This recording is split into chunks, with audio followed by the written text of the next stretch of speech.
Hey there. Are you working at an insurance company responsible for real estate or infrastructure investments? If so, this event was designed specifically for you. Join us for the second annual Insurers Real Assets Forum, March 18th and 19th, 2026, in beautiful Philadelphia. We're focusing exclusively on real estate and infrastructure with a program built for LPs by LPs, centered on real-world challenges insurers face in managing these asset classes. All LP attendees will have the opportunity to participate in 6 private one-on-one meetings with GPs, each offering distinct real estate and infrastructure investment strategies. It's a highly efficient way to compare approaches, ask tough questions, and build meaningful relationships all in one day.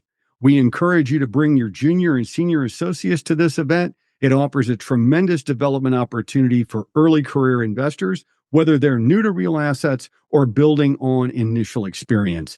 Visit insuranceaum.com/events to register today for the Insurers Real Asset Forum and explore our other upcoming events. We look forward to seeing you in Philadelphia. Welcome to another edition of the InsuranceAUM.com podcast. Commercial real estate investors like to buy everything when it feels really good and sell everything when it feels really bad. So many people were looking for a recession, and that just hasn't happened. In the last 18 to 24 months, we've created more data than all of humanity before it. We're coming into 2026 on pretty solid footing. My name's Stewart Foley. I'll be your host.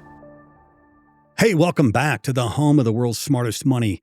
Very glad to be with you. My name's Stewart Foley. I'm your host. I'm also the founder and senior advisor at InsuranceAUM.com and the principal architect of the upcoming CIAM designation. More to come on that. Today, we're talking about a forward-looking view on a corner of the real estate market that continues to evolve quickly, which is high-yield real estate lending. With banks retrenching, construction activity recalibrating, and capital structures adjusting, the 26 outlook for this market is top of mind for insurance investors looking to balance yield, structure, and risk. And my guest today is back for another time with us, which I'm thrilled to say. My guest is Bill Maclay, portfolio manager in Fidelity's High Income and Alternatives division. Bill manages several of Fidelity's real estate income and opportunistic strategies and brings more than 2 decades of experience across real estate equity and debt markets. Bill, welcome back. How are you? Thanks for taking the time. Thank you. I'm doing great, and I'm excited to be here. It looks like a sunny day out your window. It looks like a nice sunny day out there. So we've got some clouds today. We'll see how we shape up. But it's supposed to get cold down here. We're really we're not looking forward to that. But we start this the way we always do, which is where did you grow up? What was your high school mascot? That's fairly new. And then if you weren't doing this job, what job would you most like to have instead? Let's see. I grew up in the San Francisco Bay Area, up in the Oakland Hills in the 1980s and early 90s. That was actually a great time to be in the Bay Area. I'm a huge sports fan. And we had the Oakland A's dynasty at a time with Jose Canseco and Mark McGwire. We also had the 49ers dynasty with Joe Montana and Jerry Rice. And then on the music front, we had Green Day, who I noticed is playing at the Super Bowl this year. Wow. And then mascot. I went to Piedmont High School, and our mascot was the Highlander. And if you weren't doing this job, what would you be doing if not high-yield real estate? So I'm going to list 2. Quickly, because one is somewhat unrealistic. So my unrealistic job, I think I'd like to play striker for Liverpool in the Premier League, but I think I'm too old by at least 2 decades. And more importantly, I do lack the skill. So yeah, I was going to say for me, it's not age. Maybe more realistically, I would love to be a college professor and teach real estate or finance. That's interesting. I did that job for about 7 years. It is super satisfying. And I still have a lot of former students who are on LinkedIn, we're connected and so forth. And actually, believe it or not, Bill, I'm starting to have grand students where my students are having children. And so that's super cool. It is really, if you do it right, it is a lot of work, but it's super satisfying. So that one's well within reach. And if you want to talk about that offline, I'm happy to tell you about how maybe to get started with that. But Let's talk a little bit about kind of an overview of Fidelity's real estate debt platform. Can you give us an overview of the platform and how it fits within Fidelity's broader real assets and fixed income capabilities? And maybe just a little bit about your background and how you got there. Absolutely. So Fidelity is a big place, which is one of the reasons why I've enjoyed working here. We have investment teams that cover just about every asset class. And these days, that includes both public securities as well as private markets. In real estate specifically, we invest in all four quadrants. So that includes private and public equity, that includes private and public debt. Now, I manage our real estate debt funds, which includes our liquid strategies as well as our private lending strategies. And Fidelity has been around a long time, but the real estate debt group here at Fidelity was formed about 30 years ago. And we started off as a buyer of the subordinate portion of the securitizations from the Resolution Trust Corporation coming out of the S&L crisis. And then as the CMBS market formed, we set up dedicated high yield CMBS strategies. And from there, we expanded into all forms of real estate securities.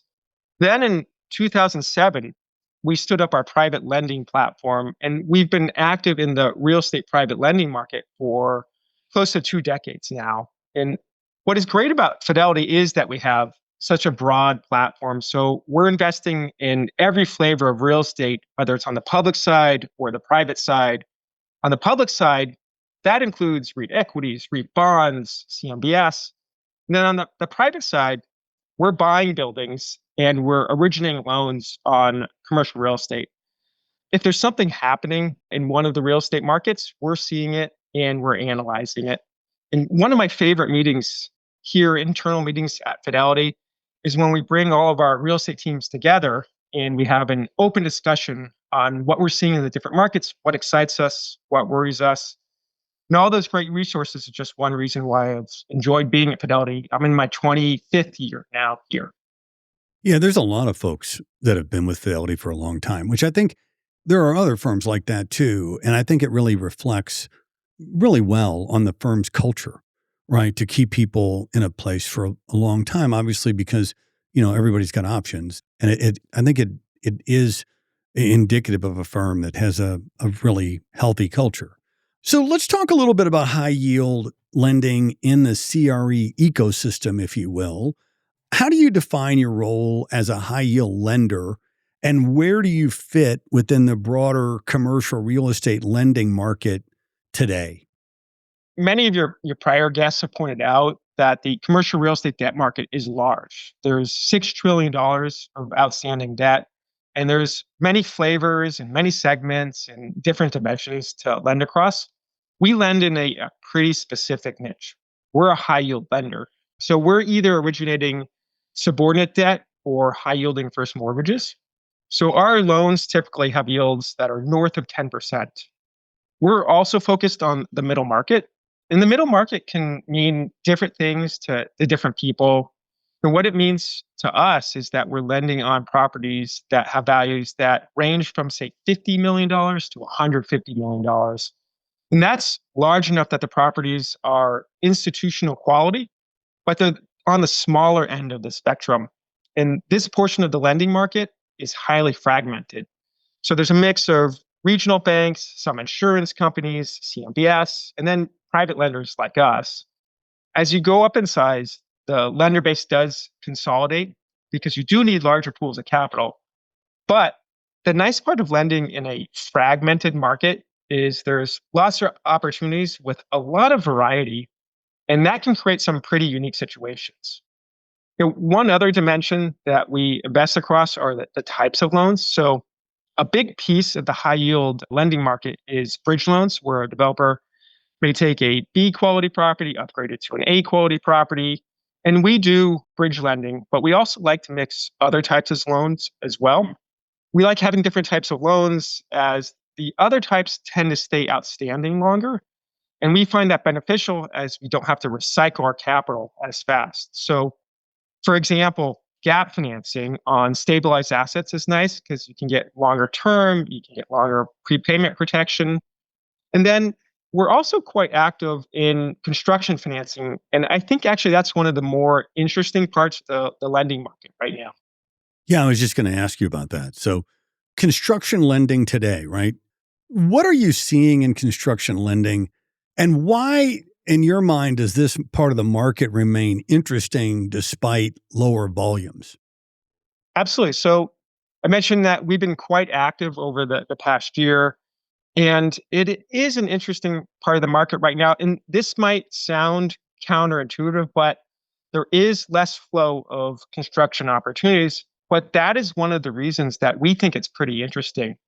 Now, there's less flow because developers are having a hard time making the numbers pencil. So generally, a developer wants to build to a return on cost of about 100 basis points over the cap rate. But there's a couple pressures that have been building. In the multifamily space, as an example, rents have been generally decelerating, but construction costs continue to rise. So, all things being equal, those two things mean a lower return on cost. Now, at the same time, interest rates have increased compared to a few years ago. So, the hurdle rate of moving forward is higher. As an example, a couple years ago, for multifamily, cap rates were, say, 3.5%. So a developer would try to build to a 4.5% return on cost. Now, cap rates might be 5. So a developer needs to build to a return on cost of 6. So with property level income flattening, costs rising, and the cost of capital rising, it makes many projects not feasible. Now, markets are generally auto-correcting, and there's some input costs that could adjust. Land, as an example, tends to be 10 to 20% of the cost, and land tends to get cheaper when construction starts fall. Labor costs, in theory, could also adjust, but labor markets are actually pretty tight. And then hard costs are definitely not declining. So it doesn't feel like construction costs will get cheaper anytime soon. And that means less projects could get started. That does mean lower deal flow. So fewer deals. But the other side of the coin is that also means new supply is coming down, which is good for the underlying fundamentals of commercial real estate. And with a higher bar for the projects that do get funded, it means that those projects that do pencil really do have better underlying credit characteristics. And that's not a bad thing if you're a lender. So it leads me to benefits and the risks on construction lending. It sounds like, I don't know, want to put words in your mouth, but it's like in this environment, deals that get done, it's a higher bar, meaning that potentially the quality of the deal is better, right? And then in a frothy market where a lot of stuff's getting done, but that doesn't necessarily mean it's good, right? So how do you think about the balance between risk and return in construction lending as we look into 26?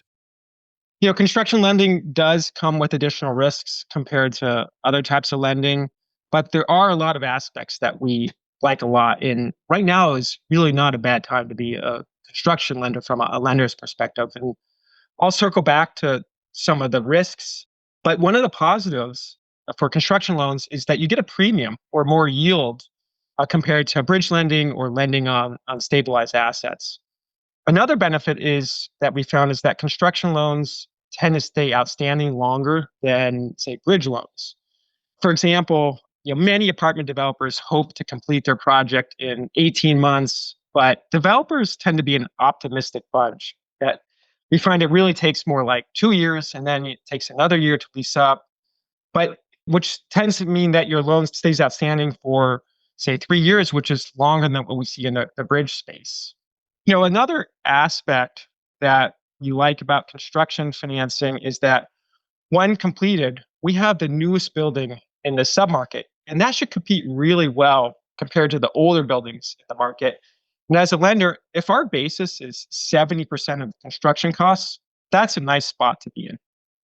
Now, there are risks to construction lending. Cost overruns is an important one. They do happen. To mitigate the cost overrun risk, we're pretty careful about who we lend to. We want developers that have shown that they know how to build, they know how to execute, and they've been successful in the past. We also build a solid contingency line item into the budget. So if there is a cost overrun, there's cash in the budget to handle it. And we also like developers that have the financial wherewithal if the unexpected does happen. So they have the ability to put in more equity if it's needed. And then one other way that we manage risk is the timing of when we fund. The equity capital does have to be spent before the debt capital, and the budget does have to be in balance before we fund our first dollar as a lender. And then lease up risk is another key risk for construction lending, and that can vary by quite a bit depending upon the property type. So for construction lending, we mainly focus on multifamily and pre-lease industrial buildings. Now, pre-lease industrial is pretty simple. As long as the tenant doesn't file for bankruptcy and the building is properly built, they're obligated to pay rent when their lease starts. Spec industrial, of course, is a different story. They're much more subject to market conditions. And then multifamily, you can't really pre-lease. So you're subjected to market conditions. But in most major metropolitan markets, there are a lot of renters. So the pool of people to lease an apartment is really deep. And then a well-built apartment building should get to 90% plus leased in a reasonable amount of time, assuming supply is not an issue. And that rental rate can be a little bit more of what's at risk. But again, in major metropolitan areas, there should be a lot of comparable buildings to comp out to. So unless your product that's being built is very different from the market, it's hard to miss by a lot. And this is where it's helpful to be a lender. If there's a modest miss in occupancy or rent, the debt, if it's only 70% of the construction costs, there should be enough cushion that the debt should be fine. Now, of course, if the project's a home run, equity gets all the upside. Sure. Yeah, that's always the way, right? So, the old saying goes, Bill, in real estate, it's location, location, location, in which gets me to the geography and regional opportunity. How do you approach geography as a high yield lender?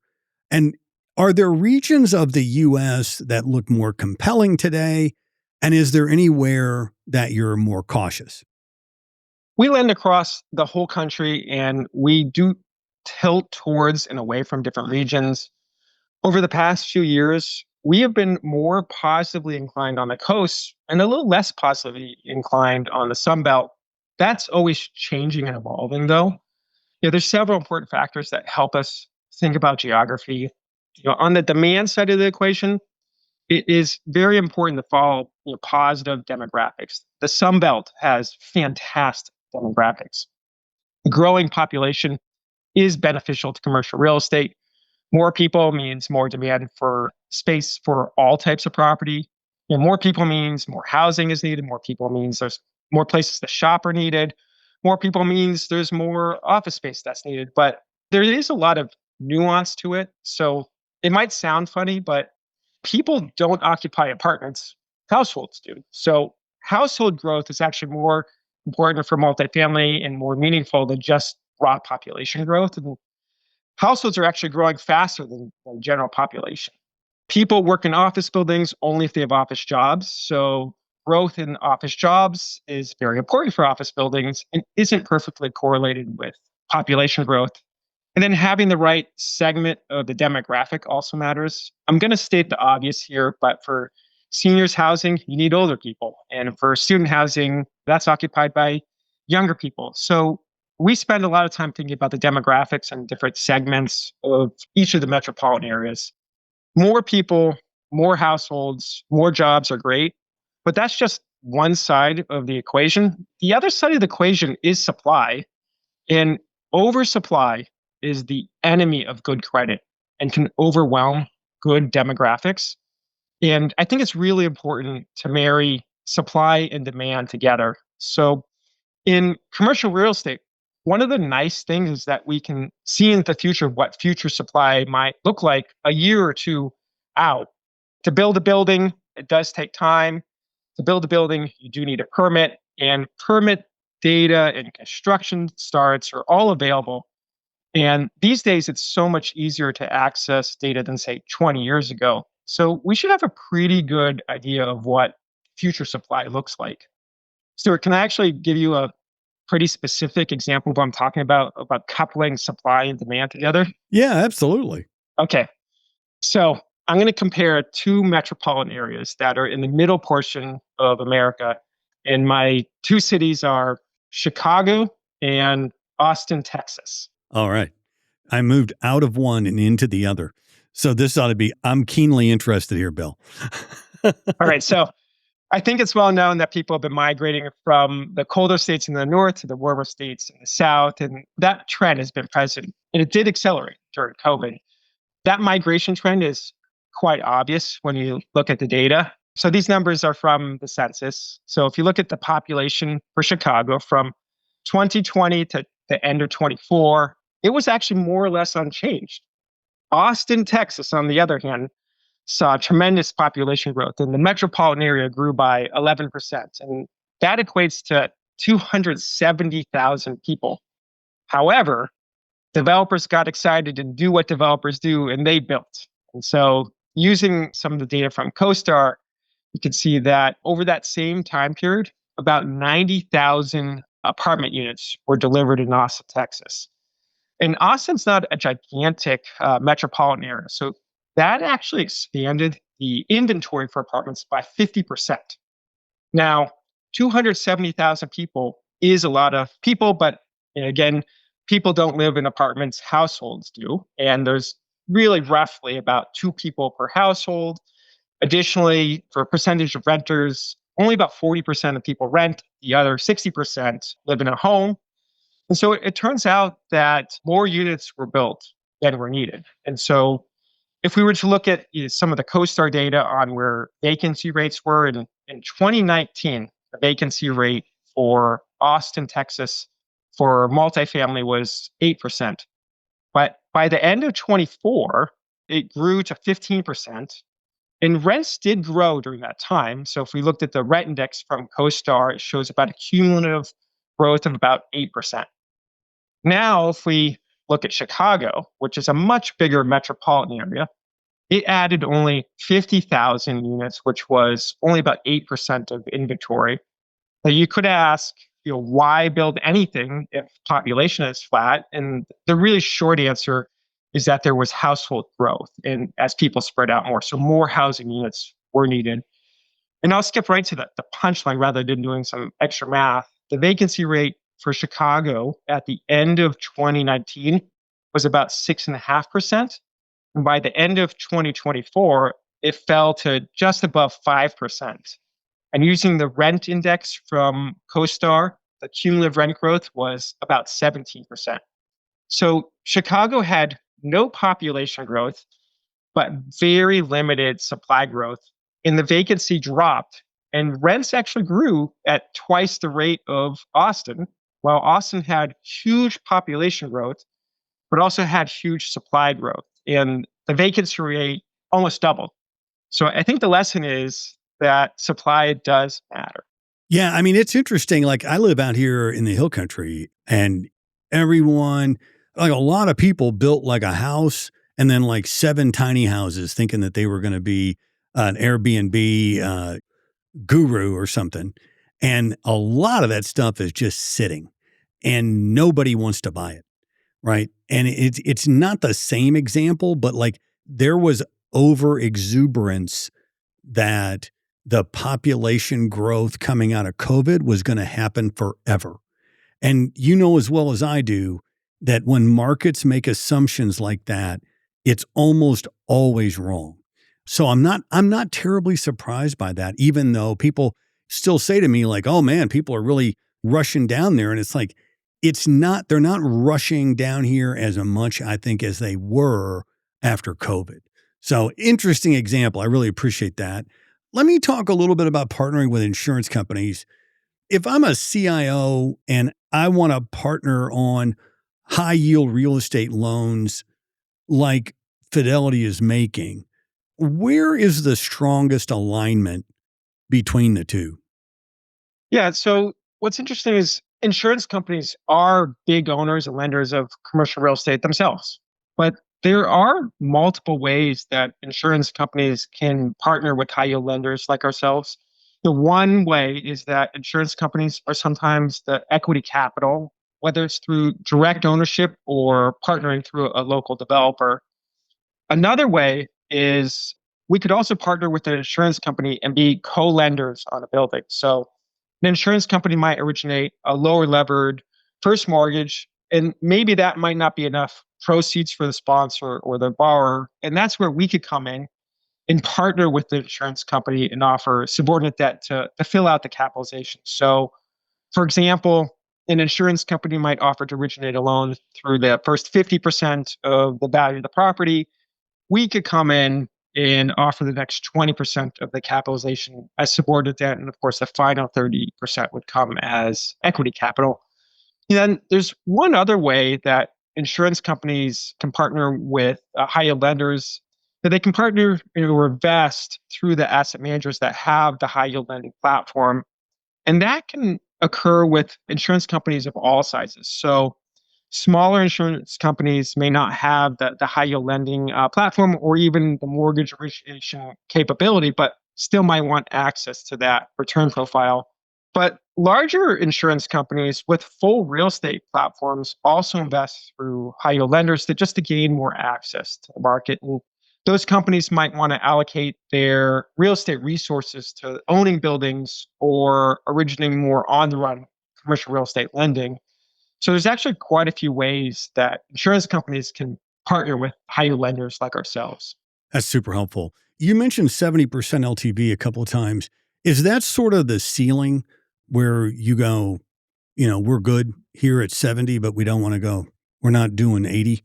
Can you talk a little bit about, do you have LTV guardrails? Yeah, so we tend to be flexible, but I would say that would be generally where we think our average is over the long run. But there's absolute dispersion. So for the right deal that has the right characteristics, would we go a little higher? Absolutely. Or if there's a transaction that we think we need to mitigate risk and maybe it does need some additional equity capital, it could be lower. So if I had to ballpark the middle portion, I would It's say 70. Yeah. But I think there is real variability rate around that based on the individual transaction. It has been a tremendous education on real estate high yield lending. I really appreciate you being on. I've got a couple of fun ones for you on the way out the door, if you're willing. And the first one really talks about the culture at Fidelity. And the question is, what characteristics, and really over the course of your career, I mean, everybody that's on this show has been at it for a minute, right? What characteristics do you think are most important when you're adding to members of your team?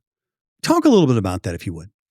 We do think about that a lot since people, as you mentioned, people stay quite a while at Fidelity. And over time, I think I've come to realize that the best fit at Fidelity, the people have several common characteristics. And for young people, it's not necessarily what school they went to or what they did for a year or two. What we want is people that are very bright, have an analytical mind, are hardworking, and have a deep passion for what we do.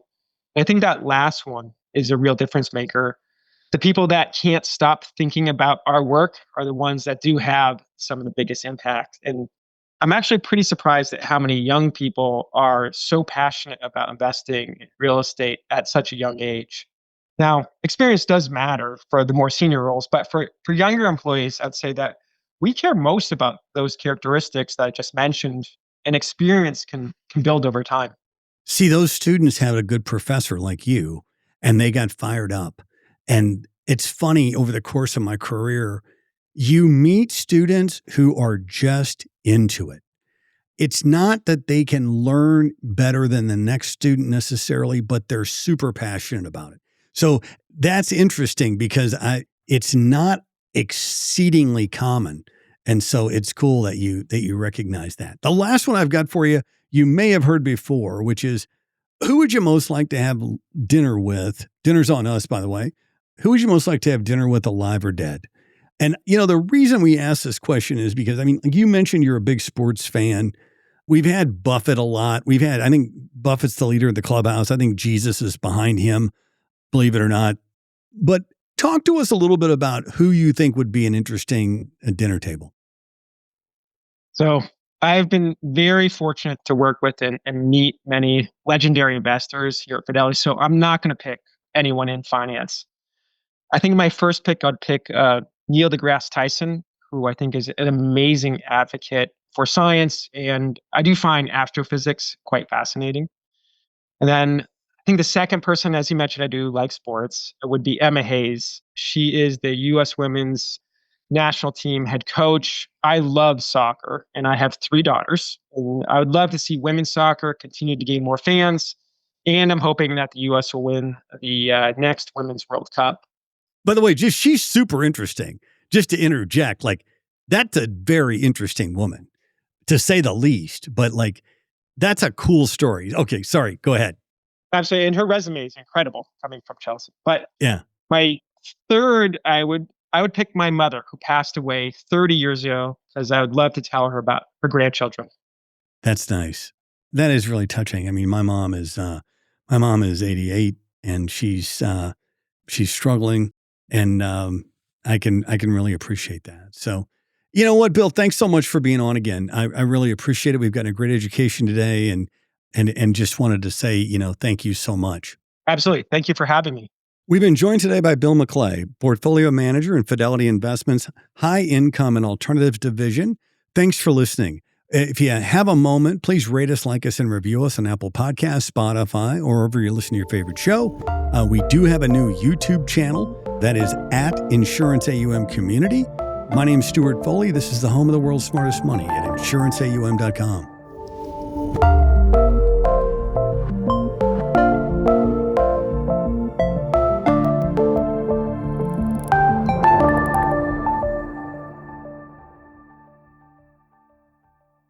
Unless otherwise expressly disclosed to you in writing, the information provided in this material is for educational purposes only.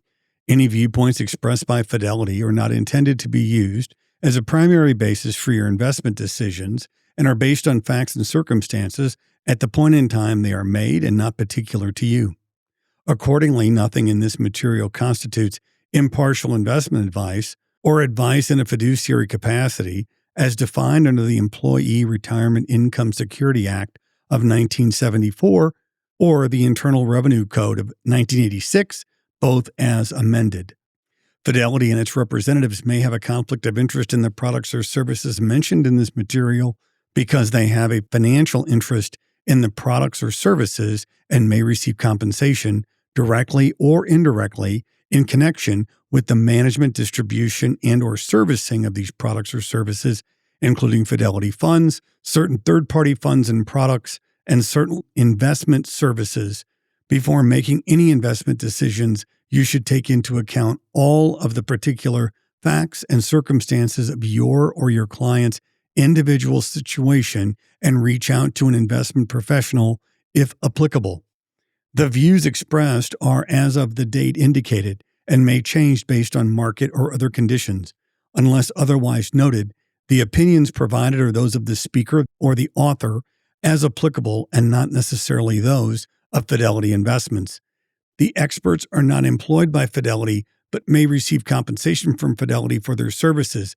Fidelity Investments is not affiliated with any other company noted herein and doesn't endorse or promote any of their products or services. Please determine, based on your investment objectives, risk tolerance, and financial situation, which product or service is right for you. Fidelity Investments, registered trademark, is an independent company unaffiliated with Insurance AUM. There is no form of legal partnership, agency affiliation, or similar relationship between Insurance AUM and Fidelity Investments, nor is such relationship created or implied by the information herein. Third-party trademarks and service marks are the property of their respective owners. All other trademarks and service marks are the property of FMR LLC or its affiliates. A registered trademark provides investment products through Fidelity Distributors Company LLC, clearing, custody, and other brokerage services through National Financial Services LLC or Fidelity Brokerage Services LLC, member NYSE, SIPC, and institutional advisory services through Fidelity Institutional Wealth Advisor LLC, copyright 2026, FMR, LLC, all rights reserved. 1247142.1.0.